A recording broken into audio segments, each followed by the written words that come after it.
أعوذ بالله من الشيطان الرجيم. بسم الله الرحمن الرحيم. صاد والقرآن ذي الذكر بل الذين كفروا في عزة وشقاق. كم أهلكنا من قبلهم من قرن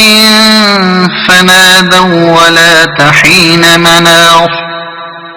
وعجبوا أن جاءهم منذر منهم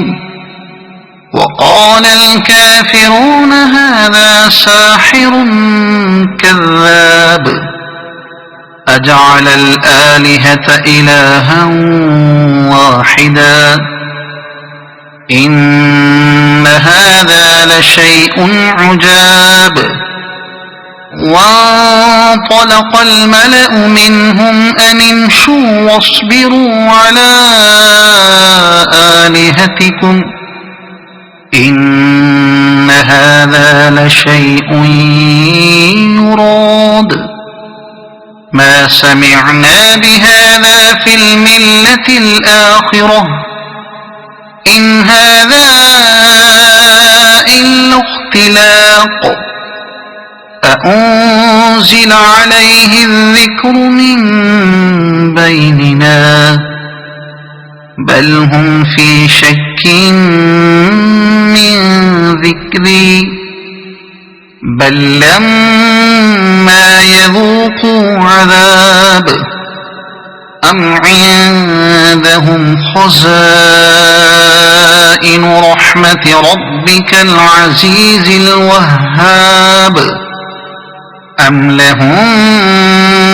ملك السماوات والأرض وما بينهما فليرتقوا في الأسباب جند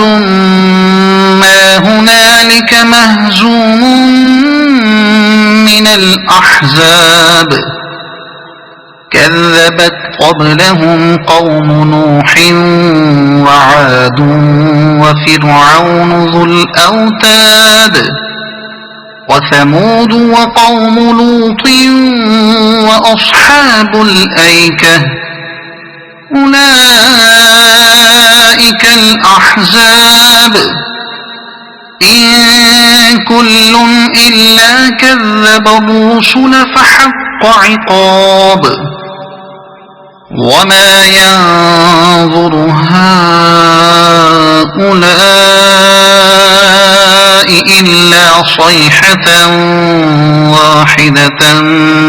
ما لها من فواق وقالوا ربنا عجل لنا قطنا قبل يوم الحساب اصبر على ما يقولون واذكر عبدنا داود ذا الأيد إنه أواب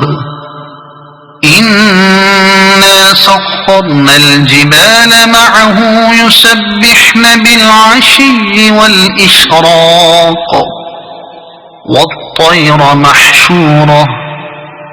كل له أواب وشددنا ملكه وآتيناه الحكمة وفصل الخطاب وهل أتاك نبأ الخصم إذ تسوروا المحراب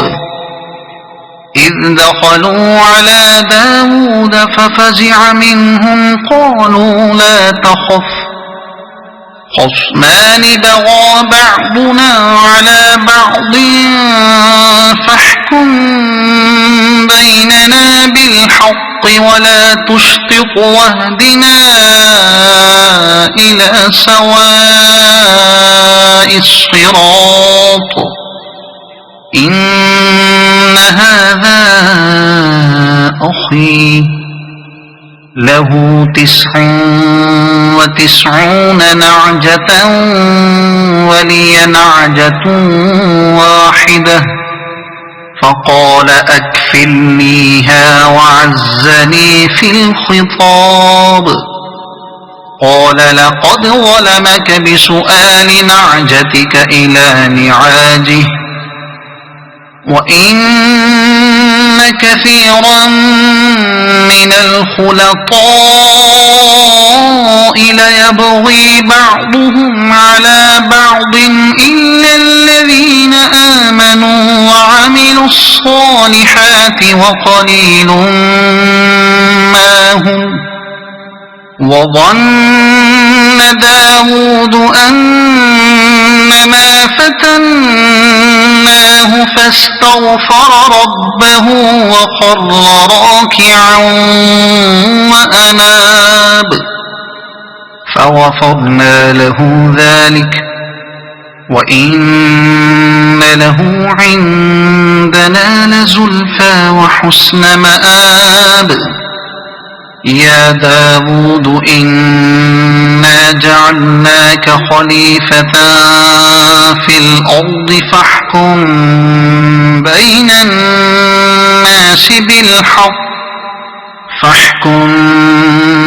الناس بالحق ولا تتبع الهوى فيضلك عن سبيل الله إن الذين يضلون عن سبيل الله لهم عذاب شديد بما نسوا يوم الحساب وما خلقنا السماء والأرض وما بينهما باطلا ذلك ظن الذين كفروا فويل للذين كفروا من النار أم نجعل الذين آمنوا وعملوا الصالحات كالمفسدين في الأرض أم نجعل المتقين كالفجار كتاب أنزلناه إليك مبارك ليدبروا آياته وليتذكر أولو الألباب ووهبنا لداود سليمان نعم العبد إنه أواب إذ عرض عليه بالعشي الصافنات الجياد فقال إني أحببت حب الخير عن ذكر ربي حتى توارت بالحجاب ردوها علي فطفق مسحا بالسوق والأعناق ولقد فتنا سليمان وألقينا على كرسيه جسدا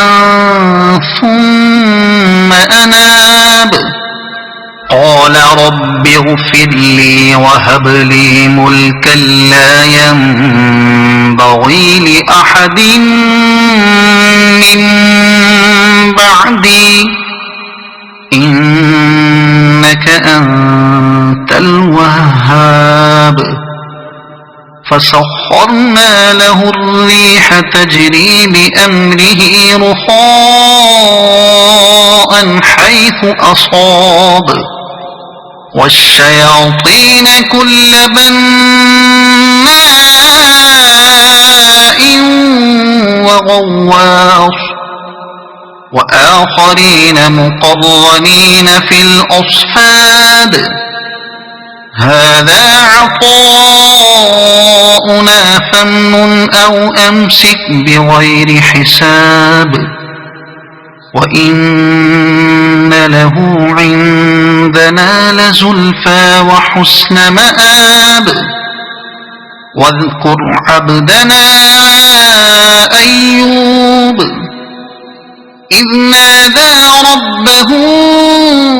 أني مسني الشيطان بنصب وعذاب اركض برجلك هذا مغتسل بارد وشراب ووهبنا له أهله ومثلهم معهم رحمة منا وذكرى لأولي الألباب وخذ بيدك ضغثا فاضرب به ولا تحنث إنا وجدناه صابرا نعم العبد إنه أواب واذكر عبادنا إبراهيم وإسحاق ويعقوب أولي الأيدي والأبصار إنا أخلصناهم بخالصة ذكر الدار وإنهم عندنا لمن المصطفين الأخيار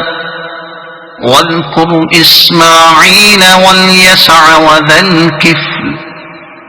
وكل من الأخيار هذا ذكر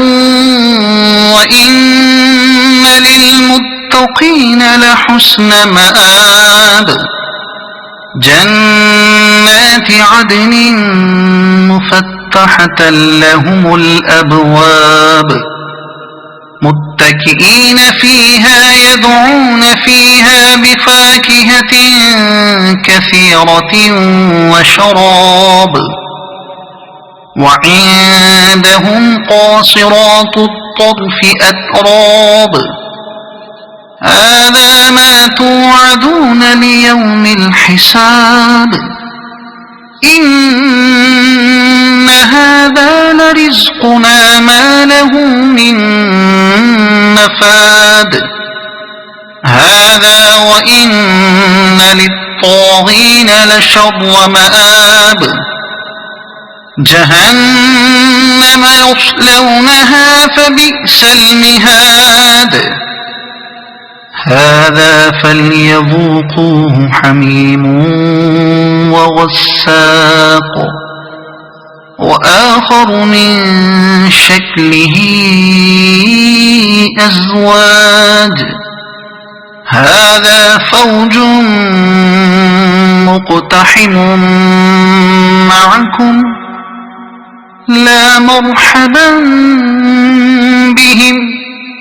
إنهم صالوا النار قالوا بل أنتم لا مرحبا بكم أنتم قدمتموه لنا فبئس القرار قالوا ربنا من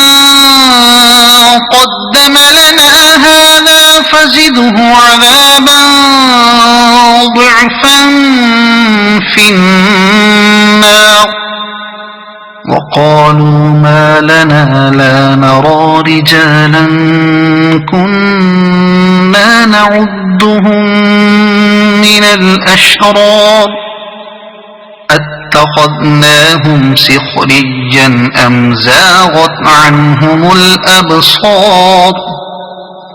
إن ذلك لحق تخاصم أهل النار قل إنما أنا منذر وما من إله إلا الله الواحد القهار رب السماوات والأرض وما بينهما العزيز الغفار قل هو نبأ عظيم أنتم عنه معرضون ما كان لي من علم بالملأ الأعلى إذ يختصمون إن يوحى إلي إلا أنما أنا نذير مبين إذ قال ربك للملائكة إني خالق بشرا من طين فإذا سويته ونفخت فيه من روحي فقعوا له ساجدين فسجد الملائكة كلهم أجمعون إلا إبليس استكبر وكان من الكافرين قال يا إبليس ما منعك أن تسجد لما خلقت بيدي